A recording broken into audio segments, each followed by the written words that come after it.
Hello, ladies and gentlemen. Welcome back to Buffalo Sports Center. I am Don, and today we are going to discuss some top free agent fits for the Buffalo Bills. This is an exciting part of the offseason, the beginning, basically, of the offseason for all 32 NFL teams. You have free agency, then at the end of April, you have the NFL draft. But let's talk about free agency first, and, actually, I got something better to talk about before that. Make sure to hit that like button and subscribe, follow us on Instagram, join the Discord, and follow us on TikTok. All of those links are down in the description below. Now let's discuss a little bit about some of the Bills' needs this offseason.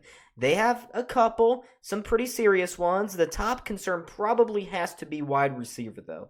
Gabe Davis appears most likely that he is going to be leaving the Buffalo Bills organization in free agency this year. He's projected to get a $13 to $14 million contract for a multi-year length, and the Bills are not offering that to a wide receiver too that in most times this season didn't really be there for Josh Allen. He wasn't clutch enough. He did catch some deep balls, but he's just been far too inconsistent for the Bills to bring him back at that sort of price. So there's been a lot of people discussing that maybe the Bills look to add a wide receiver to in free agency.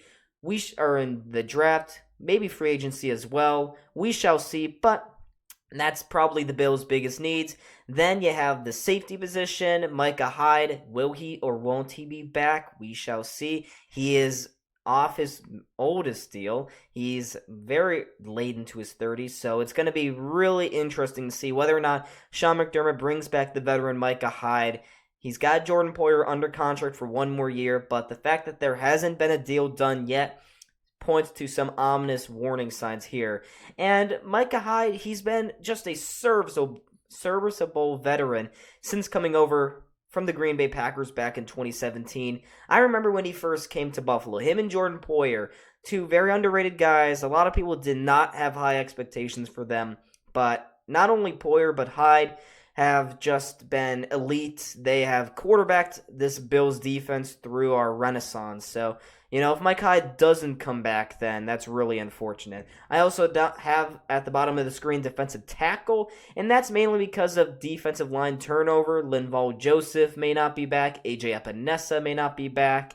Poona Ford, Tim Settle. A lot of question marks right now along the Bills defensive line, and it's been a trend for the general manager, Brandon Beane. He has in the past gone into the defensive line to reinforce that position, not only in free agency, but heavily in the draft, with mixed results. So it's going to be interesting as well to see what the Bills do there. But let's get to our first free agency fit here, and it's a defensive lineman. It is Javon Kinlaw from the San Francisco 49ers.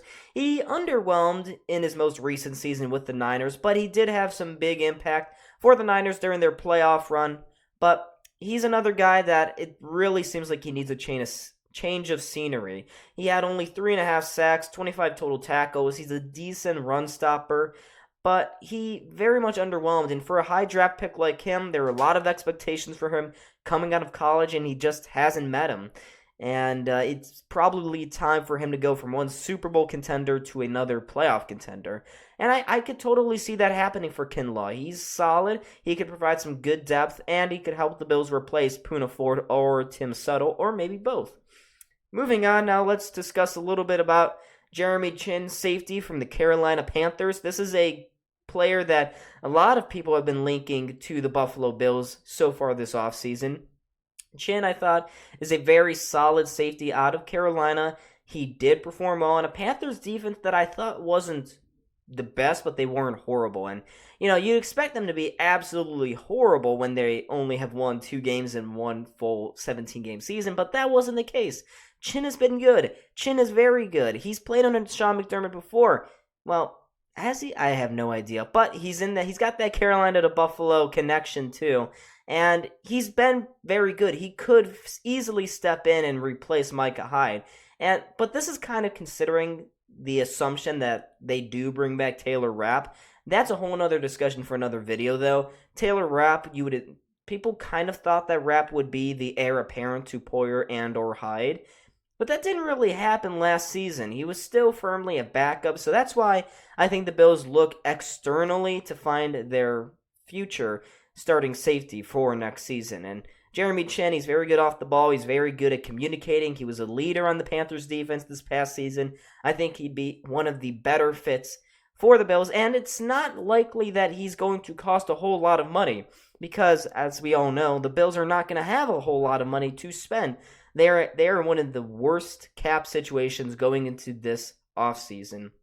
Brandon Beane is going to have his work cut out for him in terms of restructuring guys, cutting guys, waiving players, maybe trading away players. So to bring in a low kind of bargain bin guy like Jeremy Chinn, who does have that huge upside, it's very much within the wheelhouse of what Brandon Beane has done in the past, namely Matt Milano. Not a lot of people had high expectations for him coming out of the draft, but here he is. You also look at Epinesa, and people had tempered expectations, but the Bills got enough out of him. Taylor Rapp, too. He was supposedly supposed to be a future starter in Los Angeles. That didn't happen, and the Bills brought him in on a bargain bin deal. Linval Joseph, same situation. So Jeremy Chinn would just be another in the line of guys that Brandon and Beane and Sean McDermott bring in to sort of revitalize their careers, get them on a low money count, and, well, we'll see where it goes from there. Let's move on to our third free agency target for the Buffalo Bills. It's a wide receiver. The first time I am mentioning a free agency wide receiver fit. Now, I will say this about the wide receiver position. I think it's more likely that the Bills do address it in the draft than it is in free agency. And if they do address the wide receiver position in free agency, don't expect it to be a clear-cut second wide receiver. Don't expect that guy to be a natural replacement for Gabe Davis. But if you want to get to as close of a Gabe Davis replacement as possible, then Darnell Mooney would be your guy. Darnell Mooney, not quite as physical as Gabe Davis, but he does get a lot more separation, and he fulfills the same thing that Davis did, which is that deep vertical threat. He's got a lot of speed, but he did have a down year with the Chicago Bears last season, which is why he's ending up in this video. Just like I said for Jeremy Chinn and even for Javon Kinlaw, these are some of the guys that have had down years, but you know they have the talent within them. They've shown the talent at different levels, or even here in the NFL. So, Darnell Mooney, we've seen what he can do. He's only 2 years off at a 1,000-yard season, but last year, of course, only 414 yards receiving. This would be a good opportunity for him to step in, get paired finally with his first elite quarterback at the NFL level. He's only had Mitch Trubisky and Justin Fields. I wouldn't call either one of them elite. Now, Justin Fields, you could say he may be elite, but he hasn't shown that. And DJ Moore took up most of the receiving targets last season. That kind of squeezed all the room out there was for guys like Darnell Mooney. But Darnell Mooney in Buffalo would be a very good fit for both parties. Now, let's talk about our fourth and final free agency fit. And yes, you can see his name at the bottom of the screen. Let's get a little weird with this one. I know I just mentioned that the Bills are going to have not a lot of money going into this offseason. They won't. That's a basic fact. But here's a guy, Chris Collinsworth. Here's a guy. Yeah. Well, Austin Ekeler is a very solid running back. He did have a down year last year, only 3.5 yards per rush. He had still 5 touchdowns, 179 rushing attempts. But he wouldn't be asked to be the bell cow in Buffalo. No, he would be a backup running back to James Cook. James Cook finally had the breakthrough last year where he showed that, yes, he can be an 1,000-yard rusher at the NFL level. That is possible with James Cook. The one big problem with James Cook is his receiving threat in the red zone. You want a guy that perfects that sort of craft, it's Ekeler. Ekeler knows how to catch the football. He knows how to make yards after catch. He may not necessarily have the speed, but the Bills have tried to do this before. We know that this is a need and want for them. They try to do this with Damian Harris. They try to bring in a short yardage running back with Latavius Murray. Why not combine those two into Austin Ekeler? He could be your backup running back, and for the right price, I think the Bills should be very interested in a guy like Ekeler. Now, is his name so big that he may command too much money on the open market? Potentially. And if that is the case, then the Bills should not go for him. But if the price is right, Ekeler to Buffalo would make a whole lot of sense. So, folks, that's it. That's my free agency fits. You guys can name names, discuss mine. What are your thoughts on them? But keep the comment section civil. This is going to be a very interesting offseason for the Buffalo Bills, and it starts right here, right now. So, folks, make sure to hit that like button and subscribe. Check out the video right next to me. Hope everyone has a great rest of their day. Bye.